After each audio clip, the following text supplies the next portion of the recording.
This week on the Wildcat Report, senior and junior girls battle it out on the field. One club races for a good time. And this week's Sports Corner with Andrew Pfeifer. Good morning, Wildcats. I'm Corey Hadfield. And I'm Emily Seaton, and this is the Wildcat Report. A tradition here at Millard West between the junior and senior girls is the Powderpuff game. The girls play a game of tackle football without pads, and the guys coach them. This year, the seniors won, but Will Morris has more information on that. We go to him with the story. Last Sunday was the latest installment of the annual Junior-Senior Powderpuff football game. Going into the game, Hayden Hughes was named starting quarterback for the seniors, and Taylor Shipley was announced to be a starting receiver by head coach Trent Brown. Both seemed very confident of their team's chances before the game. I think we're going to win for the second year in a row. I think we have a lot of good girls on our team, honestly. They're weak sauce. You got a final score prediction? I'm going at least 50-0, if they're lucky. We have our returning starter, Hayden Hughes, from last year. She did pretty well last year. She's definitely been working on her footwork in the off-season, and definitely her passes gotten more accurate, arms gotten stronger, and she's definitely our number one. Head coach Trent Brown said the seniors had one key to winning this year's football game. The key is to be physical. You know, you can't go in and be soft. You definitely gotta be rough with them.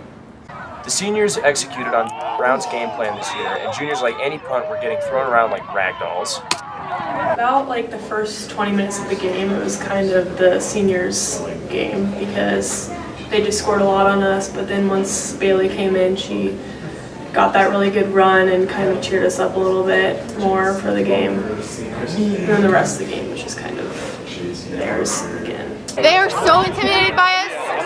No. They can't touch us. Ultimately, the seniors beat the juniors 23-8 in a largely one-sided game. While the loss may be demoralizing to the juniors, some see it as a learning opportunity going into their senior year game. I think we will. I think we'll be more prepared next year. We'll have a lot more practices. After this game, I think we kind of knew what we were doing, so next year will be a lot easier. So while Trent Brown celebrates his first victory as head coach, the juniors look to next year and the class of 2019. This has been Will Morris and Jaden with the Wildcat Report. Craig and Will have done it again. If you need something to do this summer, they found a hobby for adrenaline junkies. If you have a need for speed, then you need to try slot car racing. The Grandview racetrack is packed with cars and racers, eagerly awaiting their chance at first. Never heard of it? That's because it's a track for slot cars inside of AK Collectibles. This is the Slot Car Racing Club of Omaha, Nebraska, a group of dedicated racers that rotate racetracks every week. Some of them have even been in the hobby for 60 years. I'm a track builder. I built several tracks over the last few years. Started racing when I was 8, and I'm 68 now. Silk Knitter describes what slot car racing is and what they do at the club. There are classes where it depends on what you're racing. If you're racing road courses, we kind of stick to factory chassis, stamped steel. Among the racers is someone considerably younger, Lane Figgle. He runs the Facebook page. It was a friend recommendation. He said, "Okay, come down one night and watch." And by the next week, I had a car running and ready to go. If ever wanting to go to the races, it might not be as far a drive as you think, thanks to the Omaha Slot Car team. This has been Will and Craig rolling out for the Wildcat Report. You can always rent a control, you can rent a car. Just as long as it's something you're interested in, you can borrow or start on your own. A lot of Millard West sports teams are getting ready for districts and state. We go to Andrew Pfeifer with Sports Corner.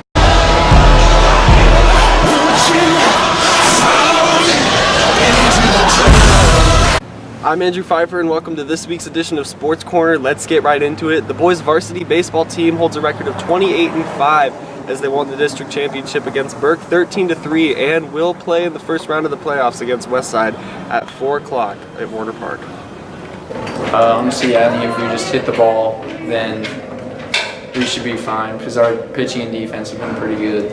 all year. And now on to boys lacrosse. The boys hold a record of 3-5 and they are ranked 4th in the state. They have 2 games left in the regular season as they play Creighton Prep and Westside before hitting playoffs.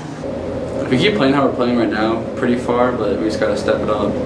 We got to keep being more motivated in practices and in the games. The team believes it is going to take an effort from all players to walk off with a successful season. The boys and girls varsity track team competed in districts this week at Lincoln High. Their state competition will be next week as the Wildcats are looking for another state championship under their belt. Rivalries will show throughout the championship, like Seth versus Milo from Westside in the 1600 meter relay.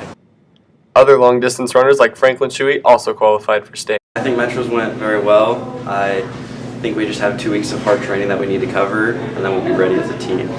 Girls discus did also qualify for state, looking to put up some extra points for the Wildcats in the state championship. Well, I mean, the point system with track meets is definitely important, and every point counts. It's just like, I mean, a basketball game or a football game, a win by 1 point is still a win. The state championship will be held on May 19th and 20th at Burke High School.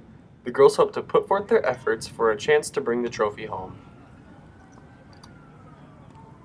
On to boys and girls varsity soccer. The number 4 ranked girls do take on number 5 Westside right now, currently as we're broadcasting. Updates are soon to come on the girls' results.